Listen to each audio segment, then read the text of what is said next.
In my senior year in high school, Mr. Marvin Nitch came to our school, and he told us about a new school that was being formed in Florence, and new opportunities for students to get to school and not to have to worry about leaving home because it was a commuter school. And he made a serious impact on me. He was such a gentle person, he is still. And he shared with us what advantages we would have by attending Francis Marion. And I thought about that during the summertime, and I told my father, I said, okay, this is where I'll go. I think one of the best things about FMU is that it's such a close-knit environment amongst students, but also amongst faculty.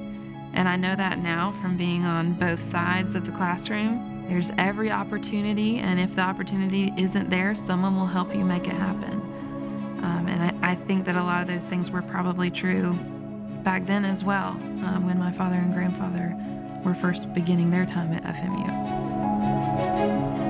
Let me paint you a picture. All of the graduates, all of the faculty, all of the administration, all of the Board of Trustees is decked out in their regalia, their black robes, their hats, their gold tassels. It's just a most beautiful picture of a very formal kind of occasion.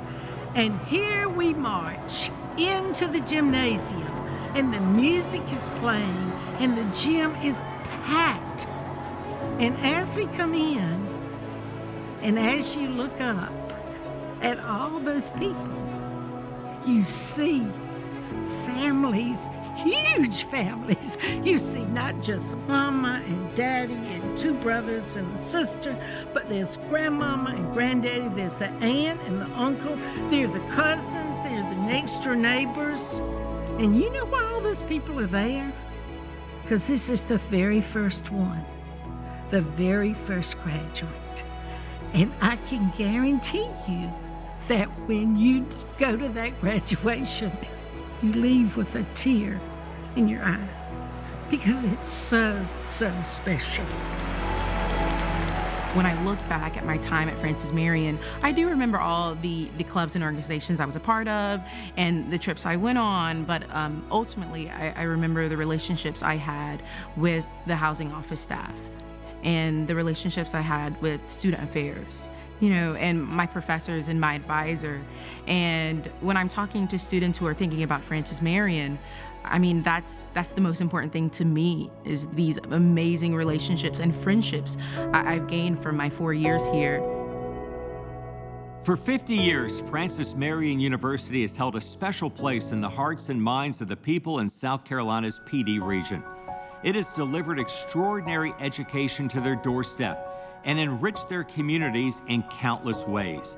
It has stood shoulder to shoulder with them to battle for the common good. It has transformed lives and landscapes in every corner of the region and beyond.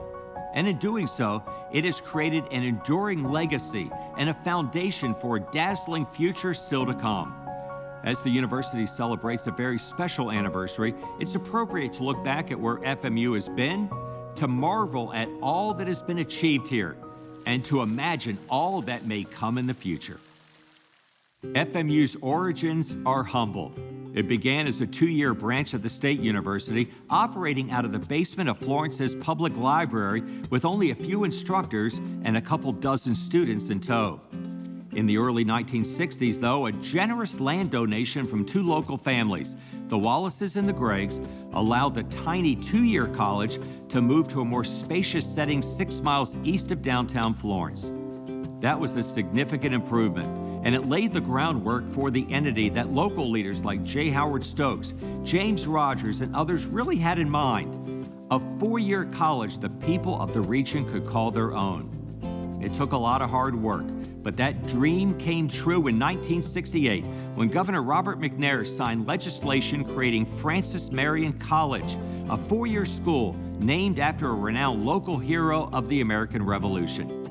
Dr. Doug Smith was hired as the first president, and in the fall of 1970, the doors opened onto this great experiment. Buildings popped out of the ground during that first decade, and a campus was carved out of the farms and the fields that had gone before.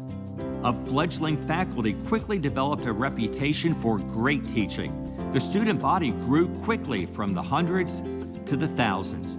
It was from the start a special place, the community's very own college, wrought from nothing, pulled out of the soil by their own hands. Because of that, there was a shared sense of adventure and responsibility. During those times, I think everyone wanted Francis Marion to be successful. We didn't have a college or university in Florence. We had an extension of USC Florence at one point, but that was not a full-fledged, four-year institution where you could go and get a degree and not have to leave home. So I think students took pride in it, the faculty, staff members took pride in it, and we tried to say, hey, this is your home, take care of it. What you make of it is going to be what it is. And you know, even walking across campus, students would see a piece of paper on the ground. They'd pick it up and put it in the trash can. I mean, you don't find that everywhere you go. I think part of it back then was because it was something new, and it was a new school. The faculty were all new. They were part of creating something. So I think they took a little extra pride in that and were more engaged with the students. I think the students felt the same way. They were part of something, and they were creating a new club or, you know, whatever it was, a new fraternity or sorority. You know, it was just exciting because it was something new for all of us. Traditions and institutions grew on the campus right along with the buildings and the trees. Good luck charms were noted, a fitting mascot, the Patriot, was selected, and classic college trappings like Greek life sprang into existence. Intercollegiate athletics were part of the mix right from the beginning.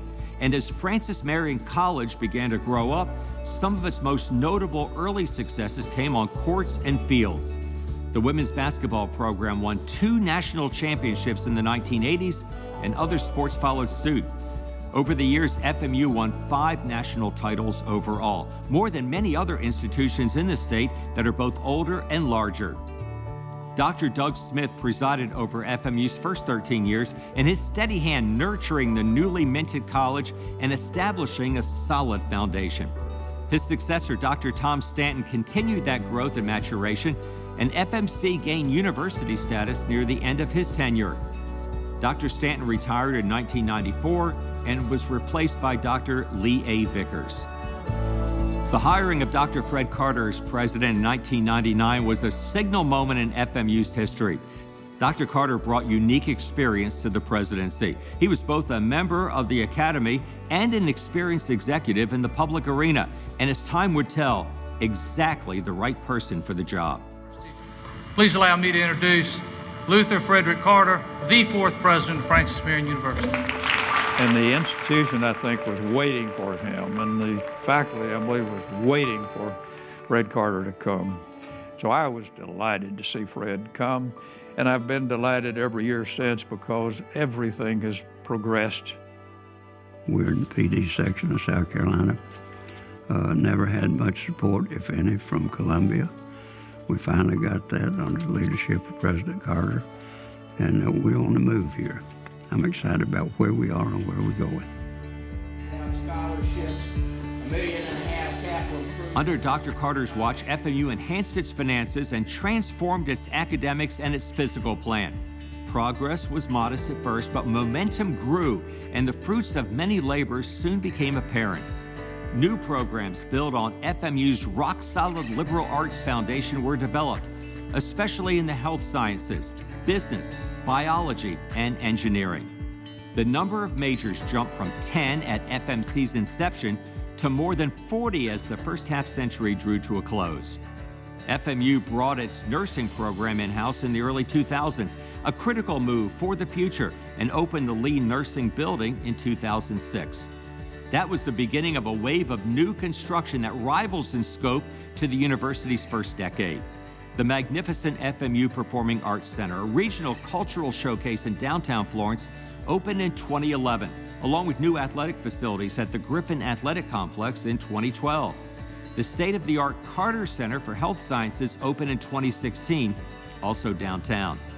The development of a campus in Florence's downtown made practical sense. Students in both medicine and the arts benefited from juxtaposition with practitioners. But there was more at work here than that. This university and this community are partners, and that's the way it's always been. I mean, it's been said before, and it bears repeating, that you can't be truly a great city unless you have at your core a great university. That's certainly true of Francis Marion within the city of Florence. The partnerships are mutually beneficial, of course. The presence of a vibrant city and region creates a nice atmosphere for the university and its students. At the same time, FMU's presence both downtown and in the region at large enhances its impact and increases the community's long-term affinity for the university. Through the years, students, alumni, donors, and supporters have seen their university filling a host of critical roles in the public arena, some obvious and some less so. Francis Marion is born of this community, and by turn, this community is born of Francis Marion. So I think our growth and development and success together will continue and will be remarkable over the coming decade. The momentum of the past few decades will continue. More new programs are in the pipeline. The tempo of enrollment, especially among graduate level students, is increasing. The number of alumni will soon surpass 25,000, and the physical expansion of the university is accelerating. FMU's total land holdings recently surpassed 850 acres, more than 4 times the original grant. And a series of critical capital projects are set to come online in the next few years. Included among them, a new honors center, a medical education complex with clinical and laboratory space adjacent to the Carter Center downtown, and a freshwater ecology laboratory and conference center on a stunning 20-acre lake on a recently gifted parcel just north of campus. Those new facilities will form a perfect mesh with FMU's newest programs in health science, engineering, the natural sciences, business, education, the arts, and the humanities. They will provide a ready platform for coming growth. It is the most exciting of times at FMU, the perfect time to contemplate just what the next 50 years might bring. For the first 50 years, I would imagine that this would probably be difficult for any other institution, to match what's been accomplished here in its first 50 years. So I'm very proud of that, and I'm excited about seeing what's in the future, and I'm confident that, there'll be good things, and we'll continue to be a leader in the region and in the state. The possibilities for FMU are really endless. I see that even now, just in the growth in the university. It's constantly changing and improving to meet the needs of the students and the people in this region. All of the different programs that are being added, especially programs related to healthcare, which is such an important need, especially in this state. Those things are great, and they're helping to attract students every day.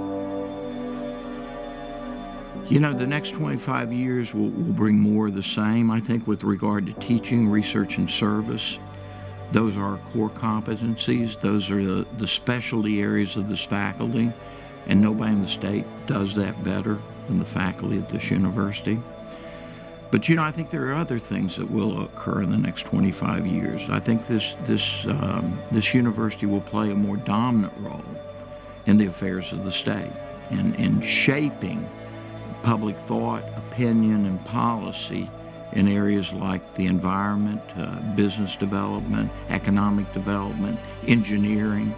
I certainly think this university will play a key role in defining medical and nursing practice and best practices in the decades ahead. I think it'll be a critical force in education policy, particularly in rural areas in the state of South Carolina. So I see all those things developing in ways that don't exist now, or just beginning to exist now. But I tell you what I think won't change. What won't change will be our core constituency.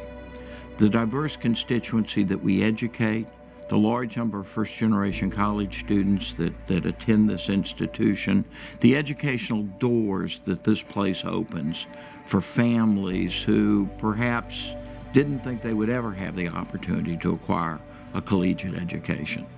That won't change.